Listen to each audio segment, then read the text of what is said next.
নেতৃবৃন্দ, প্রবাসী ভাই বোনেরা, আসসালামু আলাইকুম। সবাইকে আমার আন্তরিক শুভেচ্ছা জানাচ্ছি। একটি সংকটময় মুহূর্তে আপনারা যে উদ্যোগ নিয়েছেন, আমি সকলকে সাধুবাদ জানাই, ধন্যবাদ জানাই। বাংলাদেশের মানুষ ভালো নেই।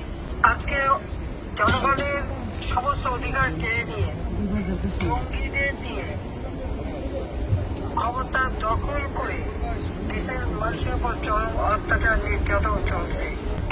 পুলিশ, আনসার, সাংবাদিক, আইনজীবী, সাংস্কৃতিক কর্মী এবং অগণিত আওয়ামী লীগের নেতা কর্মীদেরকে নির্মমভাবে হত্যা করা, হত্যা শুধু নয়, নির্যাতন করা থেকে শুরু করে এমন কোনো